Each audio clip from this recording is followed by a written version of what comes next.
Bonjour, je m'appelle Daphné, j'ai 23 ans et je me considère comme bisexuelle. J'ai découvert que j'étais bisexuelle à l'âge de 21 ans, mais c'est seulement à l'âge de 23 ans que j'ai fait mon coming out auprès de mes proches.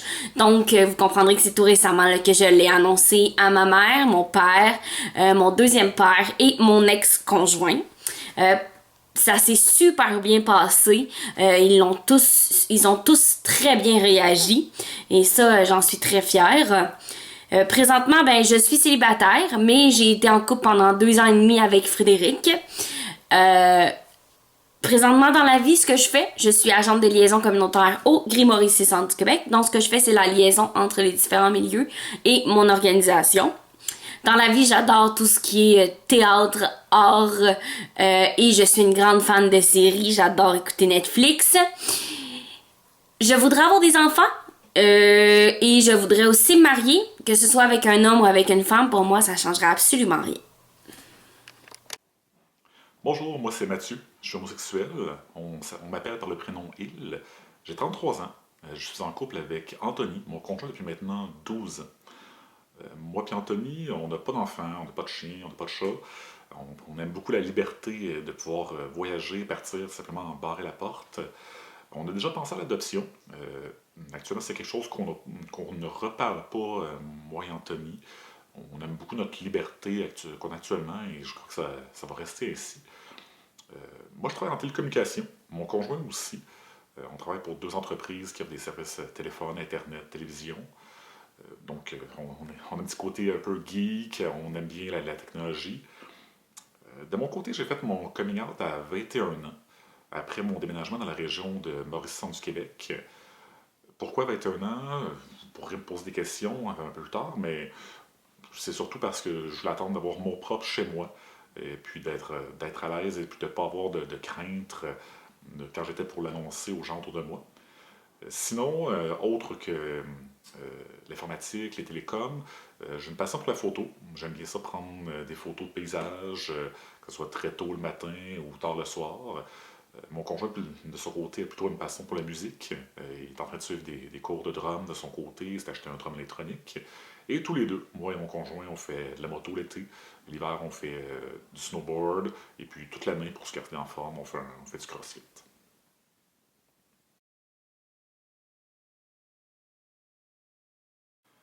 Donc, selon moi, il y a un quartier gay dans plusieurs grandes villes en Amérique du Nord et même partout ailleurs, parce que c'est important d'avoir un endroit où tous les homosexuels peuvent se rassembler, avoir leur propre communauté, où ils n'ont pas de crainte d'avoir de la violence envers eux ou d'avoir des gens qui vont les juger dans les bars où est-ce qu'ils vont aller.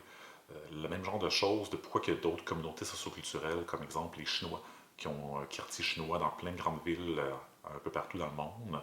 C'est pour la même raison, c'est d'avoir leur endroit à eux avec leur boutique, leur restaurant, leur vie un peu socioculturelle, sans avoir de crainte que d'autres personnes viennent les juger ou s'interposent dans leur vie socioculturelle.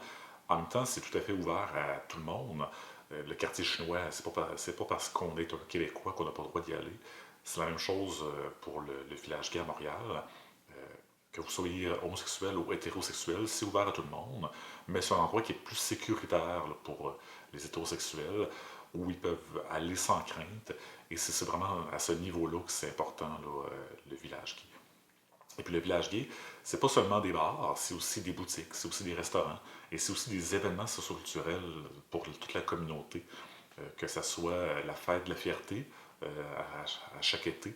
Donc il y a la parade qu'on entend beaucoup parler, mais il y a aussi une journée pour tout plein d'organismes qui se regroupent ensemble sur la rue Sainte-Catherine, tous des organismes qui ont rapport au milieu homosexuel, donc des groupes d'entraide, euh, des groupes qui font du bénévolat, des groupes qui font plein de choses différentes.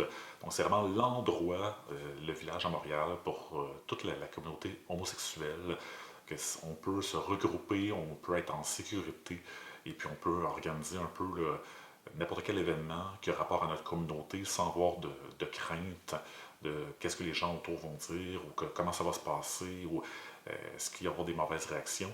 C'est vraiment notre endroit où on peut un peu plus être libre de, de ce qu'on veut organiser. Personnellement, je pense qu'on a un village gay pour pouvoir avoir au moins un lieu où on peut se sentir en sécurité. Un lieu où on peut se retrouver ensemble, avoir une communauté de gens qui vivent la même situation que nous, de sentir proche des gens, d'avoir un sentiment d'appartenance. Je pense que c'est ce que permet le village, de dire que ben je suis dans une place où les gens autour de moi sont comme moi. Ils vivent une réalité similaire à la mienne. Pas pareille comme la mienne, mais similaire. Donc, tu sais, d'être assis dans un resto, dans le village, et de te dire, ben ici, si j'embrasse mon conjoint ou ma conjointe, il y aura personne autour qui va trouver ça étrange, puisque on est dans le village, puisque on est comme tout le monde ici. Donc, ça arriverait peu fréquemment dans d'autres restaurants, ce genre de situation-là. Donc, pour une fois, si dans un restaurant, on peut se tenir la main sans que personne nous regarde, puis qu'on passe inaperçu, ben, je pense que c'est ça qui sert le village.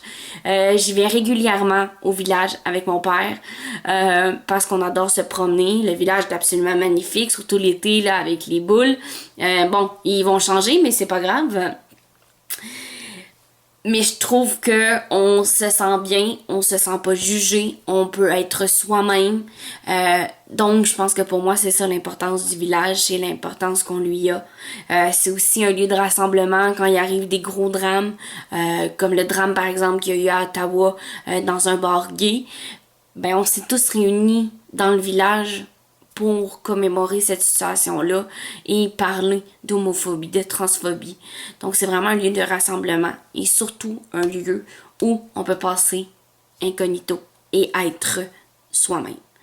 Personnellement, c'est comme ça que je me sens quand je vais dans le village, et c'est comme ça que je me sentirais si j'étais en couple avec une fille puis qu'on allait dans le village. C'est vraiment comme ça que je me sentirais. Fait que voilà pourquoi, personnellement, je pense que le village est important. Il rappelle aussi aux gens qu'on est là, qu'on existe et que nos droits doivent être acceptés et réglés. Donc, voilà pourquoi on a le village.